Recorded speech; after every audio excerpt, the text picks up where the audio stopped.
So it's a city of not one, not two, but three teams in it. A tale of three cities, if you will. It's Washington. Washington had blown two chances at a major league franchise and was trying to be gift wrapped a third one a couple of times, but they didn't get it until a team from the north just had to conveniently screw up. So Major League Baseball was all too happy to give Washington their third major league crack. And the 2012 season was the first time Washington had been above 500 since moving from north of the border. So anyway, Montrealers booed. Lots of people booed. Washington cheered. Not even the president cheered. But anyway, regardless of that, let's take a look at the Washington Nationals of 2012. You've got Jeff Diamond. You've got one man. You've got a hat, a bat, and that's definitely not all. You got the bleachers. Got from spring to fall. You got a dog, a drink, and that umpire's call. What do you want? Let's play what if. Okay. Okay, Cutter, do some what ifs. Okay, Cutter, do some what ifs. So this is not just to do with the Washington Nationals as a team, but to do with Washington as a baseball city. So the context of this we start in 1901 when the Washington Senators were part of the AL original 8 teams, a league that had the Baltimore Orioles play in it, but they're not the real Baltimore Orioles, not the current day Baltimore Orioles. They're more of the New York. They were once the New York Yankees. People forget that Baltimore for 2 years had a team and then moved to New York to become the Yankees. So the Yankees haven't been around since 1901. They've been around since 1903. So that's kind of weird. But anyway, Washington had been around since the 1901 start. Unfortunately, Washington would be known for their futility. Basically, first in war, first in peace, last in the American League. That's the old motto.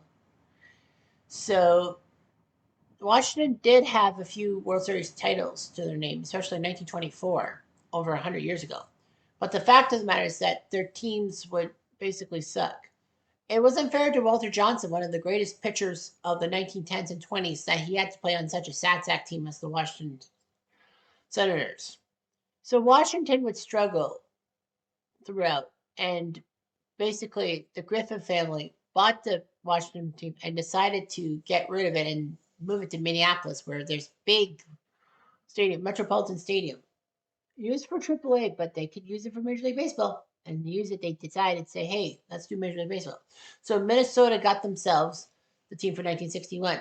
And 4 years later, they went to the World Series, losing to the Dodgers in seven. In the meantime, baseball was not too willing to let Washington go without a team. So they decided to give Washington one of the two American League expansion franchises in 1961 due to the fact that the Continental League was going to take away some baseball markets. Baseball caved and decided to expand from 16 to 20 teams. The American League was first, expanding to Los Angeles for the Los Angeles Angels because they needed a West Coast team, in essence, and then to Washington for the Washington Senators, the second Washington Senators. Frank Howard hitting home runs and not Dick Williams, Ted Williams being the manager for 3 years. Washington looked decent. Unfortunately, though, the fans just stayed away, even though RFK was a decent park and all of that. It was so disenchanted, Washington fans were, that they cost their team the last game of the 1971 season, which was a forfeiture to the Yankees. Washington was up 7-5 and a chance to win their final game in Washington before moving to Fort Worth, Texas. But the fans didn't like that, and it was a Yankees forfeiture win, as I said. Then, of course, the team went now called the Texas Rangers, and the current Rangers have won the title in 2023, which is good. But baseball had a lifeline. San Diego was hemorrhaging money and all that. The Padres, 5 years after they were made an expansion team, were hemorrhaging things. And Washington was going to pick up the San Diego Padres and become the Washington Stars. The only problem was that Ray Kroc, of McDonald's fame, decided, hey, he can have it his way. And blah, blah, blah, blah, blah, I'm loving it. And he loved it so much, he purchased the Padres. It took him a while for the Padres to get a good return. Well, he died in 1984. That very season, that saw the Padres win the National League pennant and would face the Tigers in the World Series. So Washington was out of team. They almost had the Padres. And in 1977, it was planned that Washington would be the second AL expansion team, as Seattle bullied their way into an American League spot due to the fact that they were pissed off that the baseball would move the Seattle Pilots to Milwaukee so late in spring training in 1970. So the state of Washington was upset in litigation and all that, and basically baseball came and said, fine, you can have an expansion team for 1977, you have to play out at the Kingdome, which they did. So Washington was ready to be the second expansion team, and it looked good for Washington. Unfortunately, though, they were done in by Kansas City owner Ewing Kauffman. Know why? Because Ewing Kauffman decided to sell baseball on the merits of Toronto as a baseball team.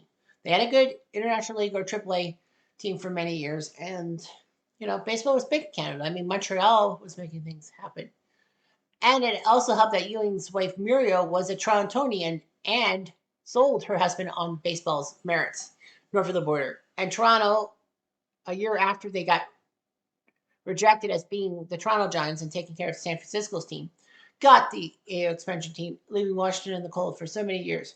Rumors were circulating that Washington, D.C. pretty much didn't want baseball, and then they decided to wait for football. But then Major League Baseball made a messy franchise transfer. In 2002, Jeffrey Loria, who was the Expos owner, decided to hemorrhage himself, sell the Expos to Major League Baseball, buy the Florida Marlins, and the Florida Marlins owner, John Henry, would become the Boston owner.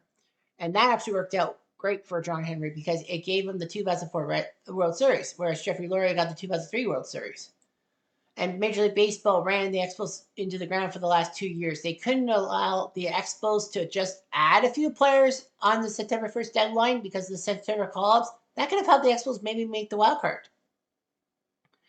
Nevertheless, Montreal was screwed, and Washington was so happy to take the baseball team off Montreal's hands. They spent a few years at RFK Stadium before moving into National Stadium and all that. So anyway, and the Washington Nationals have been spat upon by me so many fucking times because they're the former Montreal Expos, and I don't want Washington to do well. Where the hell was this effort in Montreal? But anyway, let's take a look at the 2012 team, the first team above 500 in Nationals history. Speak. So the 2012 Washington Nationals, this is what their season is. Their 8th season in the District of Columbia and the 5th season at Nationals Park. They were actually 80 and 81, who finished 3rd place, just one game below 500. They made several moves, but they were injury prone and actually were consistently 1st or 2nd in the division. They won their 82nd game September 3rd, meaning they were above 500 for the first time since moving to Washington. And then on September 20th, 2012, they beat the Dodgers to get their first postseason berth since '81, which was the strike-shortened year that helped Expos out. It was the first time Washington been to the playoffs since the AL pennant in 1933. They actually won the NL East and then were the best team in Major League Baseball. So it looked like Washington was going to be going through and all that. The Nationals would say goodbye to Alex Cora, Johnny Gomes, Levon Hernandez, and Pudge Rodriguez, the pretty good players and all that. They also gave up Oliver Perez and Gregor Blanco to free agency.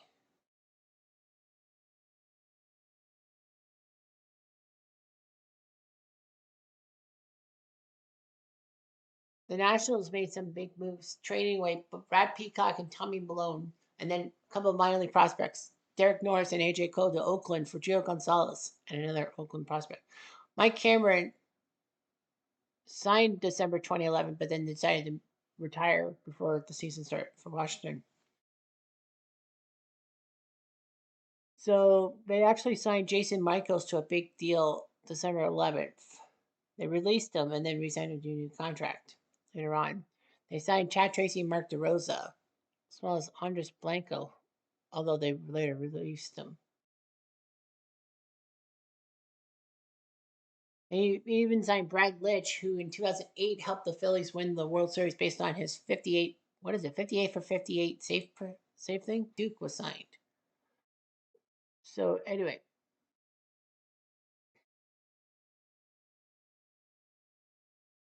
in the regular season, they had to put Drew Story and Michael Morris on the DL to start the season. And then in 2012, the most famous prospect in baseball made his debut. Bryce Harper made his debut April 28th, 2012, finishing with a double and a sac fly, although they lost in the bottom of the 10th on a walk-off. Washington was actually first in the NL East, 4 games ahead of Atlanta, and they clinched a lot of things. They played 20 extra inning games and all of that. Bryce Harper was put in the All-Star game because Giancarlo Stanton actually had a knee injury. So at 19 years old, it was amazing what could happen and all that. So Washington was the top team, just narrowly ahead of Cincinnati for first place in the NL. They were 3-4 against Colorado, 2-4 against LA, 2-3 against Pittsburgh. Other than that, they did okay. They were 10-8 against the American League, which is bad. Their starting day lineup was Ian Desmond, Danny Espinosa, Ryan Zimmerman, Adam LaRoche, Jason Worth, Mark DeRosa, Roger Bernardina, Wilson Ramos, and Steven Strasburg. So they had some great pitchers. Tyler Clifford, Zach Duke was on the team, Gio Gonzalez, Tom Gorziani, Edwin Jackson, John Lennon, Brad Litch, Drew Storen, Steven Strasburg on that team. Yeah, he was another prospect. Chairman Wong from Taiwan, or Taipei, whatever we call it, and Jordan Zimmerman. Catching would be Wilson Ramos and Kurt Suzuki primarily. Mark DeRosa, Ian Desmond, Danny Espinosa, Adam LaRoche, Michael Morse, Chad Tracy, and Ryan Zimmerman are your infielders. Brecken Keel, Brett Carroll, Bryce Harper, Sam Navy, Jason Worth in the outfield. Davey Johnson, the manager. They signed they got 2.3 million fans there. And all that. 14 in April, 15 and 13 in May, 15 and 11 in June, July 17 and 9, August 19 and 10, and then 18 13 September onward. In the division series, they started out in St. Louis. The first 2 games in St. Louis, the next 3 in Washington. So yeah, they went to St. Louis. The Cardinals were the NLDS opponents because they beat Atlanta in the 1-game wildcard playoff in Atlanta. And of course, that game would be marred by the infield fly that should not have been called an infield fly. And basically, the Braves got screwed over. Washington won game 1, 3-2. As Ryan Matthias beat Mitchell Boggs, with Drew Storen the save. Cardinals won 12-4. Lance Lynn beats Jordan Zimmerman. And then game 3 saw St. Louis crush Washington 8-0. Chris Carpenter taking out Edwin Jackson. So it's practically game set match. St. Louis looked like they're going to win. It was a 1-1 game for the end, and Lance Lynn came in and pitched the ninth and gave up a home run to Jason Worth. In the bottom of the ninth, Washington wins the game 2-1 and forced a game 5, which they were winning 7-5, and it looked like Washington had it right in their hands. A trip to the second round against the NLCS against the Giants, who that same day went to Cincinnati and won Game 5 in Cincinnati despite being down 2-0 in the LDS. That ninth inning was disastrous and all that. The bullpen exploded for Washington. So that's what happened. Wins-wise, Gio Gonzalez shocked everyone by winning 21 games. Strasburg won 15. I think Strasburg was yanked from the postseason roster because of his innings after a bad time, I think. And Brad Litch played 11 games, had a 9.64 ERA, and couldn't do anything about it. So good for them, I think. So what happens if the Washington Nationals had beaten the St. Louis Cardinals? They would have went to the NLCS and things would be broken. Anyway, I'm Jeff Diamond. Let's do it. So here's what would happen. The Giants would face the Nationals in Washington for game one of the NLCS because, Washington had the most wins. So Gio Gonzalez would face Mad Bum in game one because San Fran decided, hey, this Madison Bumgarner is looking pretty good. So this is what their lineups would have been like. And that's what happened. Game one of the NLCS. Now, we don't change anything in the AL, of course. That's the rule. The rule of thumb is that we don't change anything. Yeah, we don't change anything in the AL. So it would be the Tigers waiting. San Fran won game one 5-3. Brendan Belt singled to score Angel Pagan. Scudero hits on a fielder's choice to score Belt. And then Adam LaRoche would have been deep in center 2-1. Brendan Crawford triples, Sandoval and Blanco score 4-1. Desmond singles home run 4-2.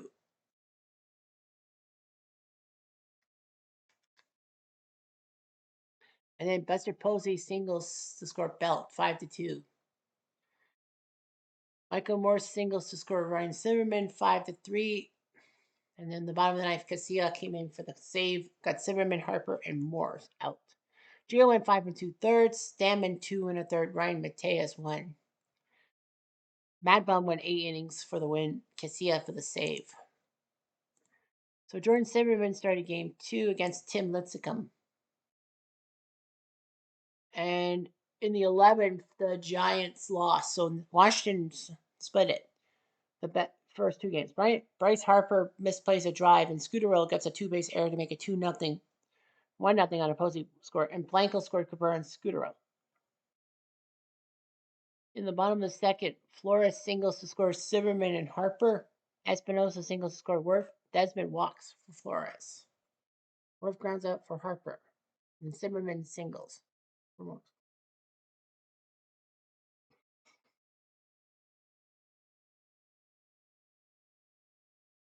And then LaRoche hits a home run off the left field foul pole so that Lowe had to come in the game. Silverman doubles to score Desmond. Michael Morse singles score Ryan Silverman. 9-3. Posey made a 9-4 with a home run in the top of the fifth. And then came trouble in the eighth. Sandoval singled. Blanco struck out. Crawford singled. Nate Shearhost came in to pinch hit for Brad Penny. He lines out the first, so that's 2 outs. Craig Stammen trying to stem the tide, but Pagan hits a ground rule double to score Sandoval. Belt walks. Posey doubles to score Crawford, Pagan, and Belt. Cabrera walks, and then Scudero hits a single to score Posey. Mateus came in to pitch and got Kung Fu Panda the line out to short. There's 9-9. Casilla came in. Harper, Rosenworth couldn't do it. And the 10th, Clipper came in to pitch. Pagan grounds out. Belt hits a triple. Posey singles to score Belt. Cabrera pops up the first, and Scudero grounds out. Jesus Flores struck out. Chad Tracy came in for Clipper to pinch hit. Gets a single. Roger Bernardina pinch runs. He steals second, and Espinoza scores to tie the game at 10. LaRoche pops up. Jeremy Avell comes in to pitch, and Desmond lines out. Drew Storen comes in the top of the 11th and does well. And then Clay Hemsley came in. Zimmerman flies out. Harper grounds out.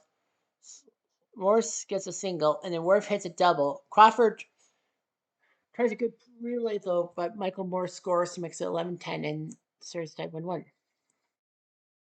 Zimmerman went 5 goes to line 2 2/3. Stammen couldn't get an out. Then Mateus an inning, a third. Clipper an inning, Storen inning.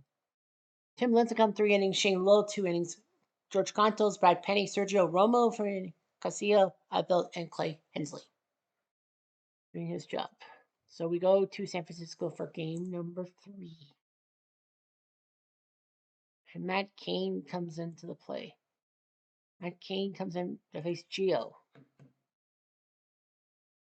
And game 3 sees the Nats go into Giant 3-0. Great job by Gio. Bryce Harper singles to score Espinoza.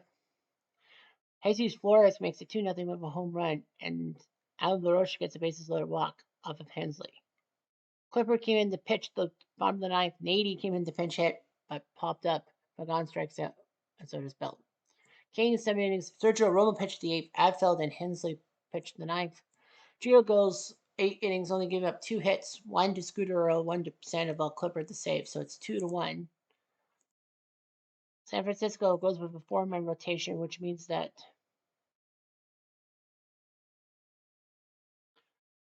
it's the same for Washington with Edwin Jackson.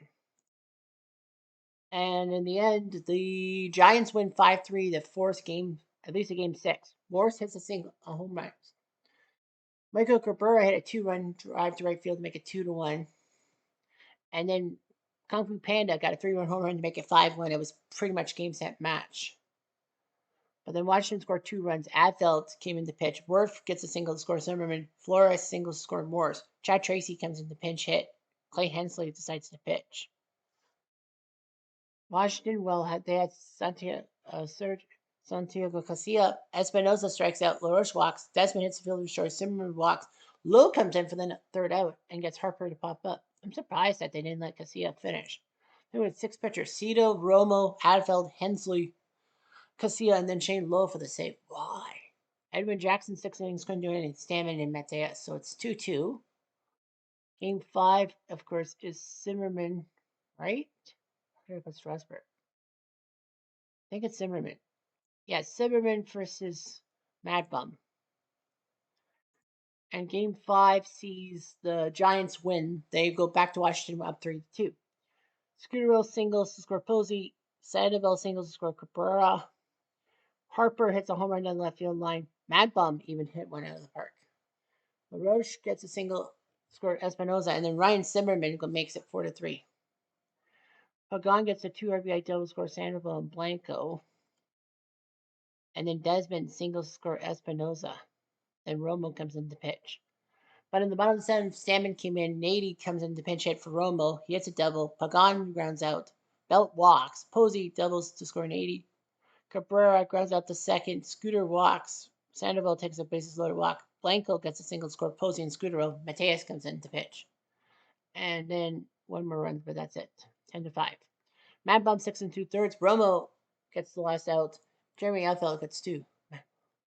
Zimmerman 6 and Stammen 2/3. Mateus 1. Landon 3rd.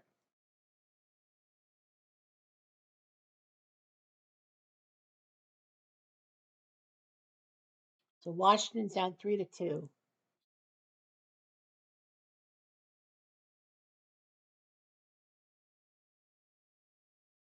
Then Matt King comes in to pitch against Strasburg. Right? Yeah, Lincecum pitched game. No, Lincecum pitched game 2, Jeffrey. Jeffrey. And in the end, the Giants win 9-4.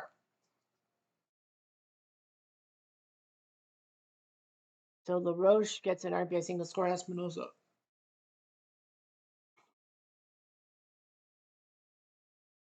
Sandoval single score Scooter. Morse makes it 2-1. Desmond hits a home run 3-1, so it looks good for Washington. And then the 6th, Posey doubles. Cabrera gets a double score. Posey. Blanco hits infielder shorts to tie the game. Worf gets a sac fly, score Harper. And then the top of the 8th, everything implodes. Cabrera grounds out. Scooter singles. Sandoval doubles. Blanco walks. Crawford gets a single score Scooter. Shearholtz comes in to pinch hit. Mateus comes in the game. And then Nate Shearholtz hits a grand slam. 8-4. They scored 1 more run, but game over. So Stammen completely blew it for Strasburg. Mateus and Storen finished the game. Lincecum 6, Romo 1, Abel 2. So Sergio Romo does his job. The Giants would have taken care of Washington 6 and then won the World Series. So no change is necessary. And I could just laugh at Washington. That's what you get for leaving Montreal. Boo ha ha ha ha. Anyhow, I'm Jeff Diamond. Adieu.